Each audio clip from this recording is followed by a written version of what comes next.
Our disability is our greatest strength. It gives us the supervision to see the issues facing humanity from a more inclusive perspective and the grit to fight back against all odds. Welcome to Super Adaptables, the More Than Walking Video podcast discussion.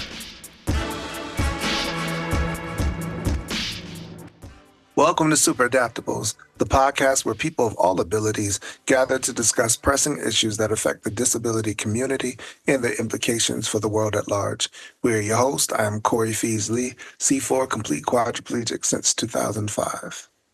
And I'm Jonathan Sigworth, C7 complete quadriplegic since 2006, both of us hailing from the great state of Connecticut. We are recording this on Thursday, the 26th of June, 2025, and in a little bit, we'll be doing our wrap-up episode of the month about accessible and affordable housing, packing up and moving on. Super Adaptables is made possible in part by a grant from the Christopher and Dana Reeve Foundation's National Paralysis Resource Center. The information provided and the opinions expressed in these podcasts do not necessarily reflect the views of the Christopher and Dana Reeve Foundation. For more information about the Foundation's National Paralysis Resource Center, visit www.christopherreeve.org. Also, I should note that the views expressed on this podcast do not necessarily reflect those of More Than Walking either, but belong to us as individual speakers.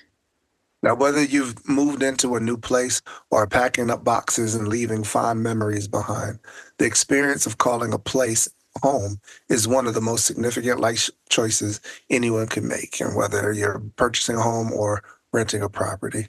And unfortunately, countless individuals don't get to enjoy that process. And for those of us with a disability, finding not just an affordable home, but an accessible one further compounds this national crisis. That's right, Corey. And as we learned throughout our series so far, nearly 1 million people since 2024 are experiencing homelessness on a single night in January. In a country that boasts of freedom, equality, and democracy, many people in the U.S. are feeling less liberated because they are being treated unfairly and unequally. Our leaders seem to only care about their political affiliations, which weakens our democracy, and folks see more problems and fewer solutions. Yeah, and this housing crisis, it didn't just happen overnight. It's been a pervasive issue for over a century. And we learned that the term homelessness, it wasn't used until the 1870s, along with other labels such as tramps and hobos. In essence, homelessness occurred because people left rural farmlands in pursuit of work and stable wages, which led to overcrowding in cities during the industrial age. And that put many people in tenement housing situations, or they were left on the streets due to that overcrowding. And it's hard to imagine that in pursuit of a better life during that time, left more people to be in more dire circumstances. Other factors play a role in the housing crisis too, which include deinstitutionalization of folks who are mentally ill or with disabilities, the crack epidemic in the 80s, gentrification in the inner city, unemployment, and a lack of affordable housing options. According to one website, this is a major contributor to modern-day homelessness. And as you mentioned, like modern day homelessness, it just sounds a bit odd, like modern day, right? We've come so long and so far, and yet so modern. Right, exactly. I think that is heartbreaking personally because, as we discussed in the first episode, that finding suitable and adequate housing is nothing new. And the fact that we can say there are a variety of factors that have created and continue the issue we see currently, it makes me question, will this problem ever be solved? And while we can't point the finger at any one person, it does seem to indicate that we are missing maybe a moral piece to yet another humanitarian crisis. Exactly. And on one hand, the moral aspect, right, is that people need somewhere to live. We all have a right to live as human beings, unless we're on death row. And the other is how do we fund it? Like, where can we live? Local, state, federal, and nonprofit organizations all across America are seeking a variety of ways to help mitigate this problem. One factor that's exacerbating the housing issue relates to supply and demand. Nearly 20 years ago, in 2008, when the Great Recession occurred, there has been a significant housing shortage with an increased demand from millennials looking to become homeowners, for example. Yeah, I mean, that's crazy to think about, right? Like the people who are behind, a lot of those companies during the time, the Freddie Macs, and they were issuing loans to people, and those loans and percentage rates just were extremely high. People couldn't um, pay those things, and there was just kind of like this housing bubble, right? Um, Living in a home when I purchased my house, it was like right before the um, the housing crisis actually occurred. So I got in at a good interest rate. But living in my house, I kind of became a little bit more in a bubble because I was safe. I was okay, right? Not thinking about the trend that the crisis actually caused. And to look back nearly almost 20 years ago, having purchased that first house, it's just, it trips me out to think like, man, like that started 20 years ago. Hmm. And it seems so far away, yet the problem isn't that far. So, in addition to that, inadequate wages and large investors buying up properties for profit further reduce the available housing pool for individual buyers. I also want to mention something that I heard from a Republican lawmaker in our nation's capital, and that was zoning and regulatory laws are also making affordable housing less expansive.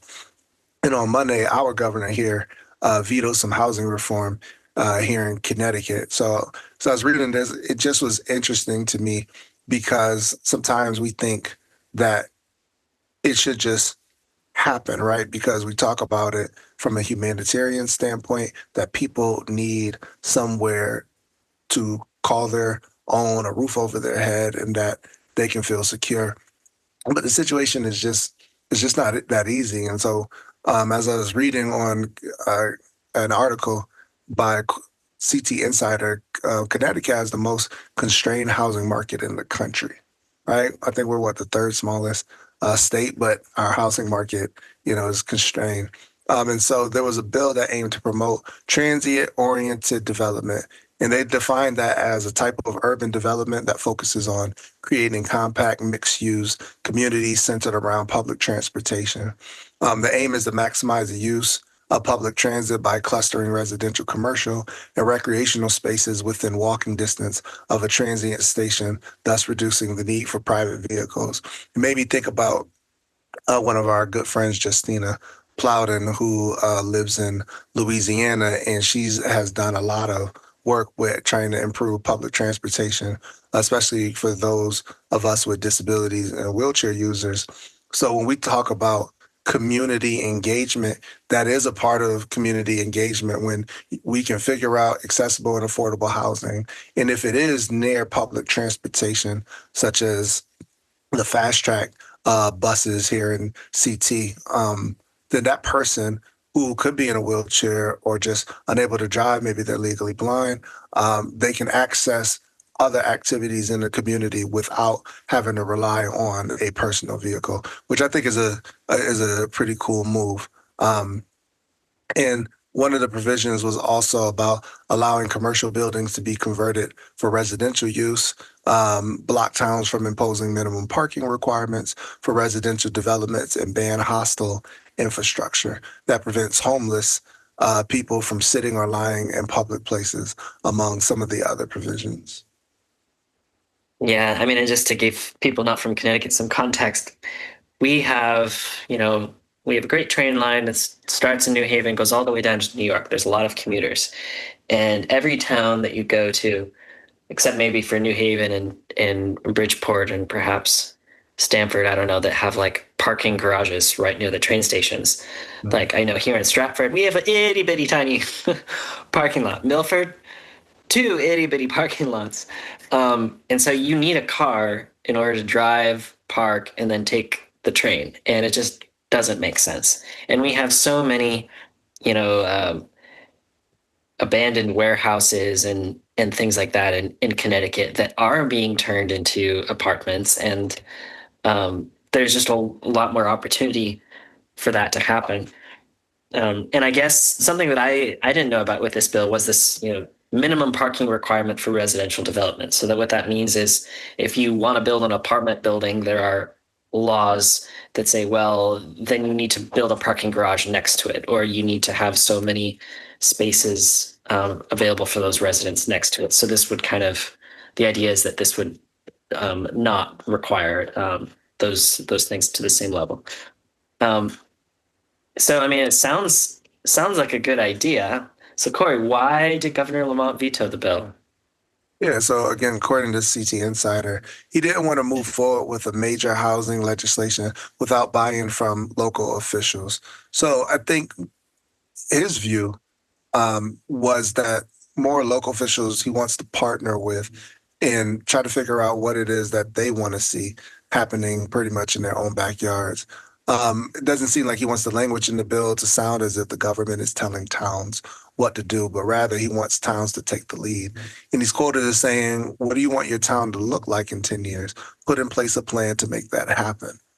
So initially he agreed with the bill's language, but after more review, he declined.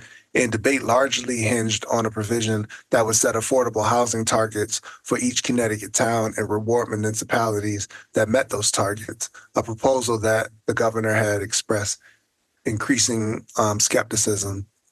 But proponents of the bill feel it is a strong step forward, but those who oppose believe it will erode local control over housing policy. Yeah, I mean, and one other thing to mention here is that Connecticut has some very wealthy towns that do not, in any stretch of the imagination, will never likely agree to making more affordable housing a priority because it's against their interest and yet they have a lot of resources that could contribute to this effort, right? Talking about Fairfield County, Greenwich, Fairfield, other towns like that. So it kind of bums me out, Corey, to hear governor of a state saying that, well, it passed, I guess, with bipartisan support. I don't know what the vote tally is, but we don't want government uh, to help solve problems that towns could solve themselves. If we've been in this situation for decades and decades, and the problem hasn't resolved itself. In fact, it's getting worse. So I'm not sure what to think about that. Yeah, But you do make a good point about that, and that's kind of I hate to see when, and again, not knowing all the insides and outs, but when you see something that it makes it to the governor's desk because it passed both chambers, right? And whether it's our governor, another governor, the national Congress, we even had conversations about this with immigration reform. Like there was a strong bill that was pushed forward to help cause some of that reform, and then it gets stopped. There's just somebody that's displeased with it, right? But some step has to be made because the issue isn't resolving itself. And again, we've talked about this from the first episode to now. It's like it's been an ongoing crisis and problem. And when you have like the advent of the suburbs, which wasn't necessarily designed to house everyone, right? Black and brown communities have suffered from that, not being able to get the job that they need to support um, their family to buy a home. Rental costs just continue to skyrocket. I can only imagine what that's going to look like in 30 years when my kids are looking to buy a home or looking to rent an apartment or find a place to live. Like, what's to say that those prices won't be $4,000 for a one bedroom, one bath apartment, right, with 1,000 square feet, 30 years from now, like it's not going to go down. At least it doesn't seem like that's the trend. yeah, absolutely. And we should also note that Connecticut is a highly segregated state in the sense that um, you have towns that are really well off, and you have towns that are not doing so well, and you have counties that have really good schools, and you have counties that have really bad schools. And so part of the idea with these housing targets for towns that are able to meet those targets, um, which would, I think, be proportional to the size of the population, et cetera. So it wouldn't be the same exact targets number wise per town, um, but that their schools, like school infrastructure, would be prioritized for funding. And the idea behind that was, well, hey, let's make these towns that are working on solving this problem.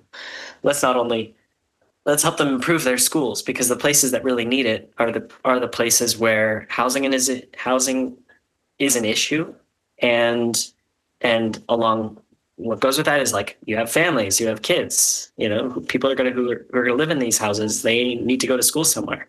They need to educate their children somewhere, and they need priority funding.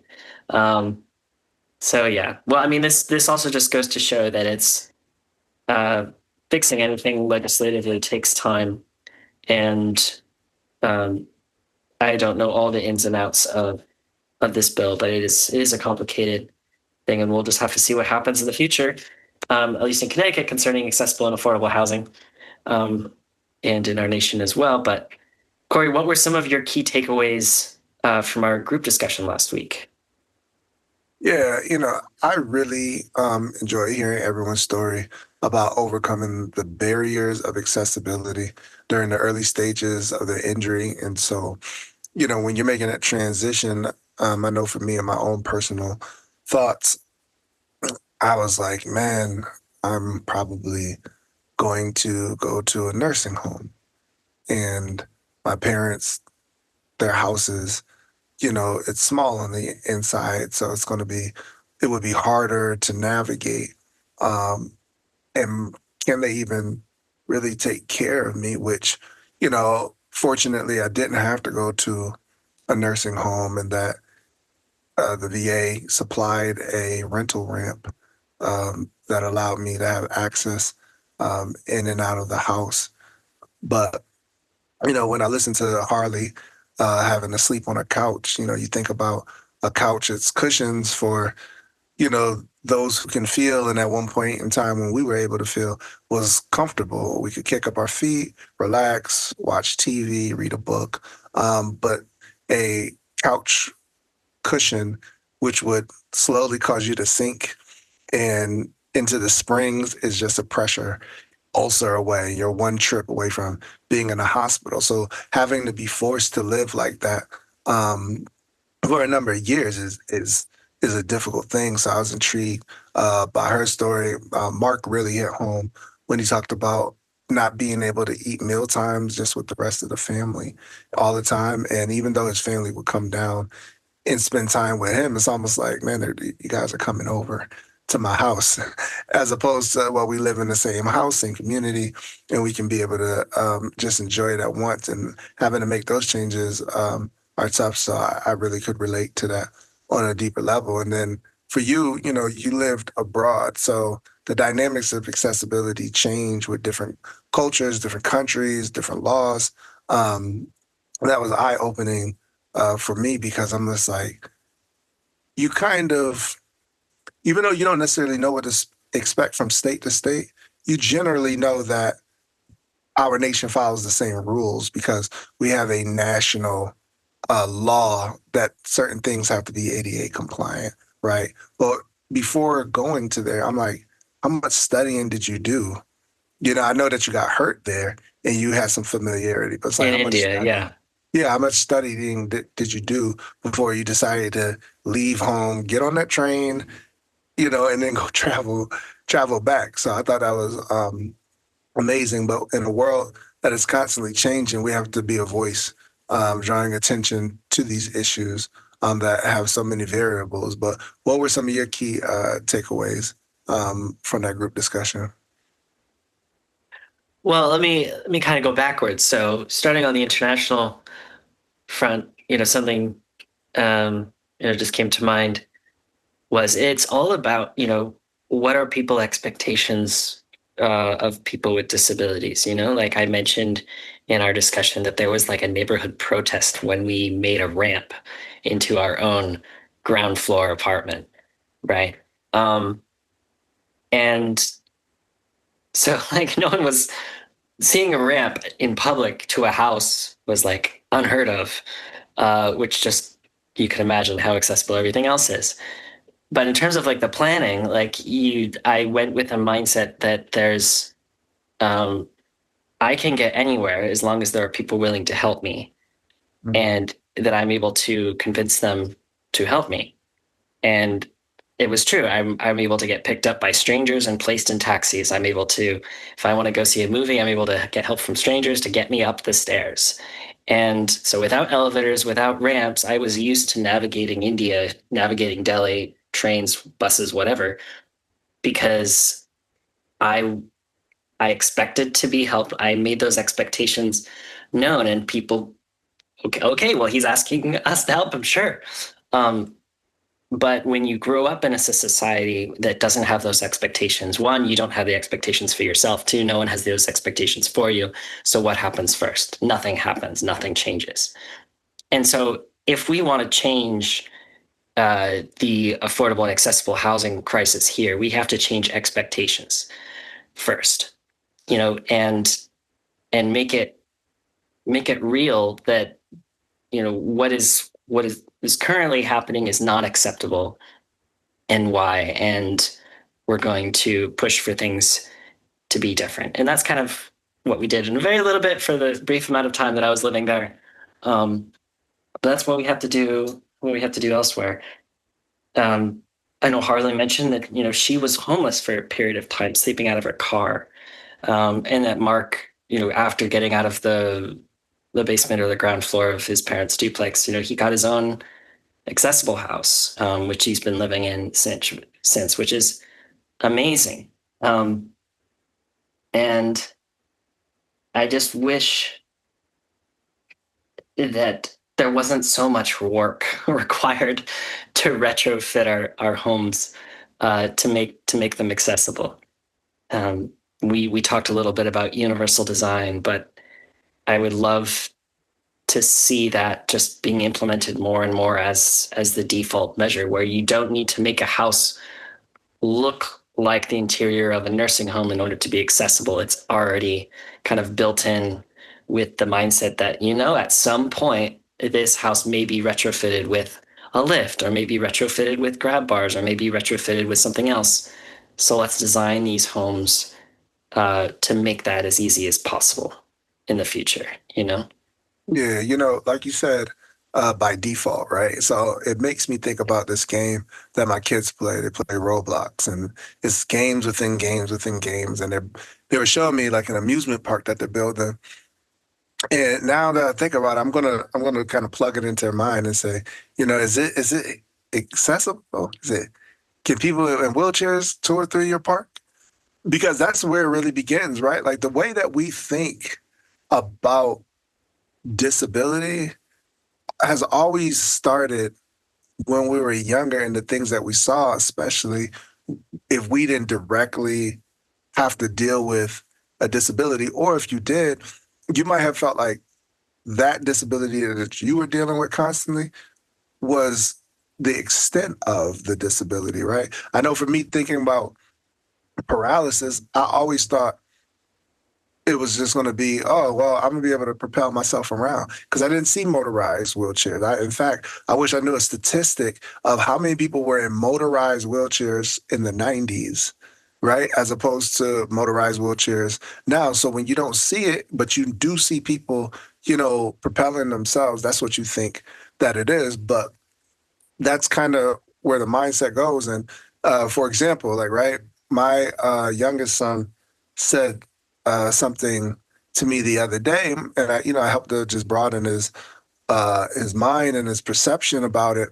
But he was having some issues at camp, and a young lady was like constantly hitting people, and he said, I don't think she had a disability because she doesn't talk like people with disabilities do. And I know in his 9-year-old mind, like, first of all, I thought that was insightful.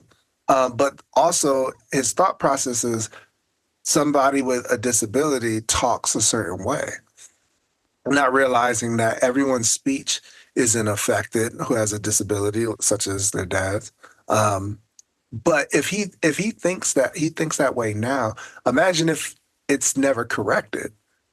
20 years Mm. from now, when he's, older, he's an adult, that's going to be his mindset is that people with disabilities have to talk a certain way so that you know that they're disabled, right? And he's one of over a quarter million people that live in this country who probably think the same way, both kids and adults. So then when we're looking towards the future about accessible design, the people who are thinking about the subject now may not have a broader perspective on it.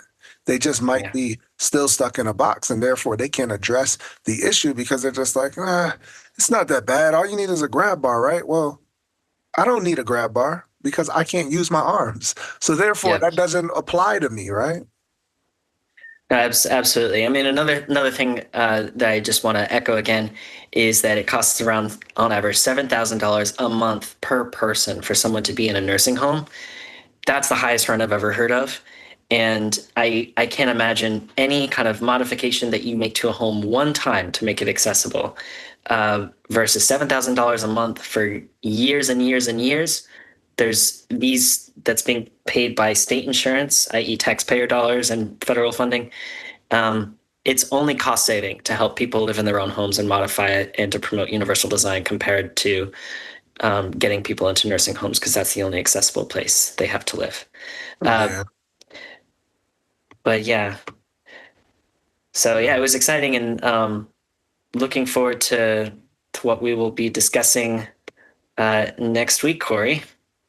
Yeah, definitely looking forward um, to that. I know we're going to be touching on several things over the next few months.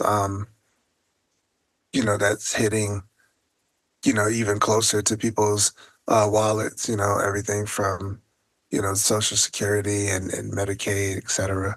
Um, these things are important. But in closing, what I would like to just mention about just, accessible design and just what's been going on in the Middle East.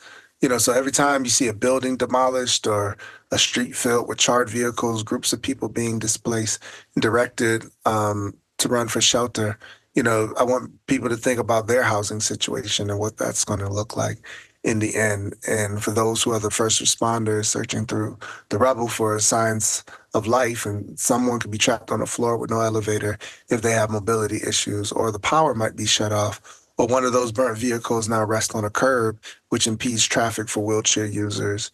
Um, the big question is how do you rebuild with the most vulnerable population groups in mind? And so, just a quick statistic just in the Russian Ukraine war, this is any war, whether it's Russian Ukraine, is Israel, Iran, and Palestine, so forth and so on. But reconstruction and recovery needs are the highest in housing currently in Ukraine, accounting for almost $84 billion of the total long term needs. In the transport sector follows at almost 78 billion, with energy and extractives sectors coming in third at nearly $68 billion. So the cost of this of war in terms of building and trying to get things back to normalcy is going to be something that we all need to keep our eyes out for. Hopefully, when they do build back together, it won't necessarily be a bunch of high rises and stuff. It'll be where everyone can hopefully benefit and have accessible housing and shelter for themselves and other And generations to come. yeah, I mean, it's a good point. And also to keep in mind that, every bomb we see dropped on the news, you know, that it's so sometimes it can be so easy for our to feel nationalistic and um, for whatever reason and justify bombing campaigns where people's lives and homes are destroyed, and yet we have such a very difficult as you can see locally here in Connecticut, we have such a difficult time just wrapping our minds around practical solutions that can help build homes and ask ourselves why is it so easy for us to sign up on the dotted line for destroying communities, and yet it's so difficult to really accommodate the communities that we have already and new communities that are um, on their way to be a part of our own. So, a lot of Yes, things sir. to think about, Corey. Indeed, indeed, man. I appreciate the discussion. Likewise. And so stay tuned in and sign up for the More Than Walking newsletter at morethanwalking.com to learn about the topic we will cover next, which I think is SNAP benefits. Yep. Yep, we're going to be talking about SNAP. Um, and so sign up for the newsletter to see how you can participate. Also, like, comment, and subscribe to our More Than Walking YouTube channel to watch each podcast and click that notification bell so you are alerted when new episodes drop. Follow us wherever you listen to podcasts. Just search for More Than Walking or Super Adaptables. And until then, remain encouraged, stay hopeful, and above all else, Keep adapting.